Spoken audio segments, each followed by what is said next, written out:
All right, everyone. The other day, Donald Trump did address the concept of minting a running mate, the effective future VP of the United States, and confirmed my suspicions with regards to his reasoning. He mentioned two names. He name-dropped two people explicitly.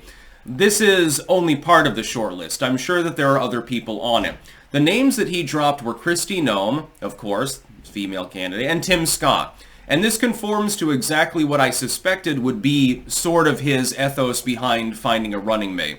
The first part is just strategic, which is he wants more votes. So he has to go with somebody who doesn't overlap with him completely. This is why while Kari Lake would be a decent choice for running mate, although she's currently running for office anyway, it would be a long shot.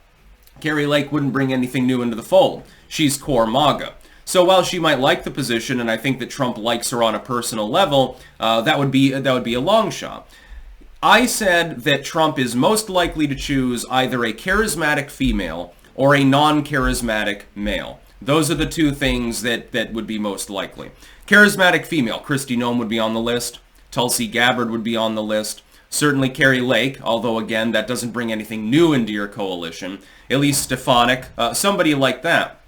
For males, the problem is that some of the names that are bandied around as being on the short list are charismatic males.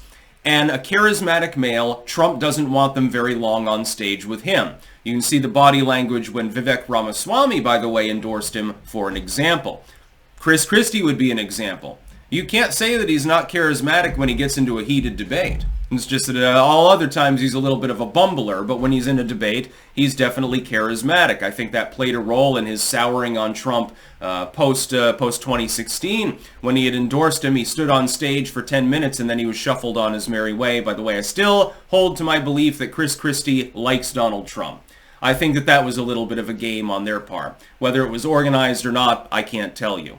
So non-charismatic male, the problem is that two of the big hitters, Tucker Carlson and Vivek Ramaswamy, they're well-spoken, they're used to being before the camera, they're charismatic. This is why I think that while they're in consideration, it would be less likely. Timscott would be acceptable, in my opinion. He would bring certain other voting groups into the fold. It would probably accelerate the loss of black voters from the Democratic Party, which would be harmful to them. But you got to understand, outside of certain urban areas in places like Georgia and Michigan, it wouldn't play an outsized role. A lot of those voters are in safe blue states, and I don't think that Trump can really pick them off. If the economy completely tanks right now, you could see a red New York, but I just don't think that that's likely to happen. Not at this juncture. I think that of the two, Kristinoem is the better choice. I would say she's probably number one on the short list of potential running mates for Donald Trump. There's a long list, though.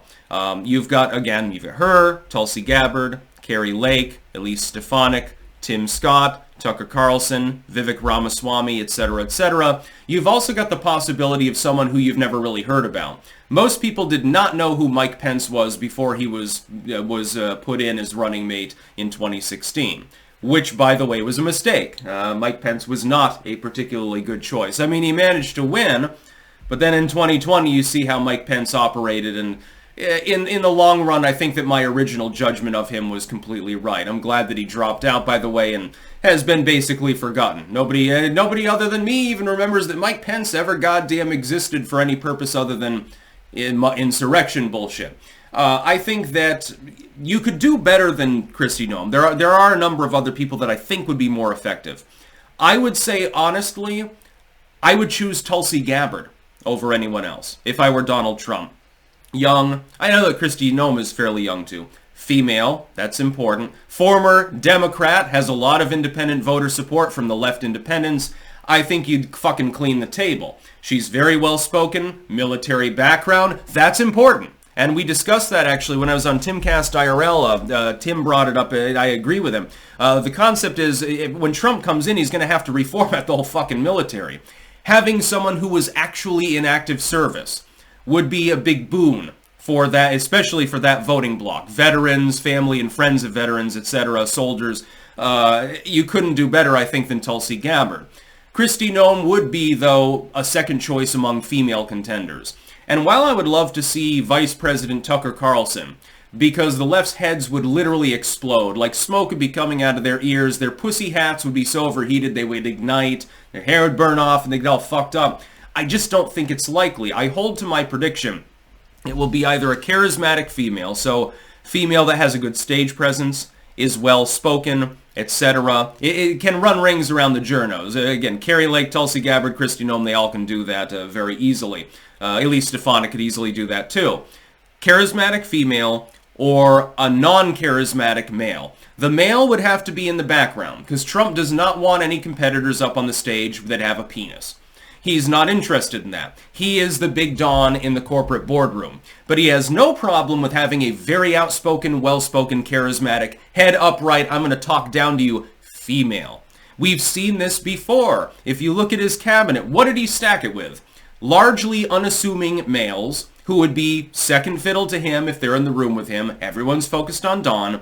But the females he doesn't feel threatened by because he comes from that era. He comes from the era of I'm the big corporate tycoon back in the 80s, 90s or whatever. I'm the corporate tycoon. If I'm in the boardroom, you shut the fuck up. I'm the only one that's allowed to pound the table. I get an extra scoop of ice cream. Do what I say. I'm going to dictate to you. Females, though, he doesn't feel the same way about. There's just not the same gender dynamic that goes on. And so they can be outspoken, and Trump probably finds it hot. He's like, oh, what a fiery chick or something like that. He doesn't have a problem with that. Kristinoem would be a good choice. I think that that's a winning ticket. I know that some of you have problems with her. Well, she cucked on this issue or that. I realize that, but there's no perfect candidate. Even Rand Paul. Rand Paul, I would love to see him be president of the United States, although unfortunately I think he's going to stay in a legislative role. I think he would fucking steamroll Kamala Harris. It wouldn't even be close. As far as debate skills, yeah, you could do easily worse than Rand Paul. But at the same time, does it bring anything new into the fold? Well, no, not really. He was the first one to drop and endorse Trump in 2016. There's a very large amount of overlap. Nobody is going to be perfect in that role. Nor, by the way, is any presidential contender going to be perfect. Trump's not perfect. He did a good job as president. There were things that I disagreed with him on. One of the first proposals he goddamn made was bringing back CIA black sites to torture people and interrogate them. I thought that was a terrible idea. It made no sense. And even though it was strategically sound, I opposed the bombing of that empty Syrian airbase that one time. Because just on principle, I'm generally anti-war. I didn't find it to be particularly helpful. It was a diplomatic gesture more than anything else, but on principle, I had to oppose it. There were numerous times when Big Don made proposals that I didn't personally like. Much of them I did like, and then they got obstructed, unfortunately, like repealing Obamacare, or building the wall, or etc., etc., or drawing down troops in Syria. Remember when the envoy lied to him about the number of troops that were actively there. By the way, that story disappeared goddamn quickly now, didn't it? I think that Kristinoem's fine.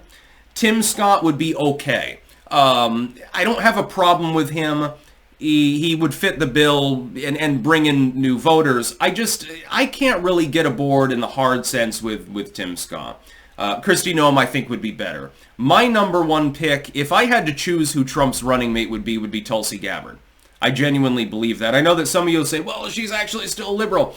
She appears to have had a genuine change of heart. If I was going to judge her by that metric, I would still have to judge Tucker Carlson. But now that he's made hundreds of episodes of his new Twitter show, I'm seeing a different Tucker Carlson, and I don't think it's just for self-serving reasons.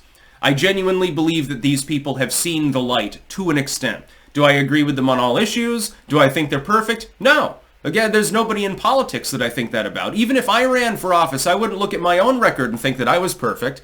Pretty close, but I'd make mistakes. So would any of you. Anyone in that position is going to make some mistakes, and inevitably, because of a hyper-politicized climate, you're going to piss part of the population off no matter what you do.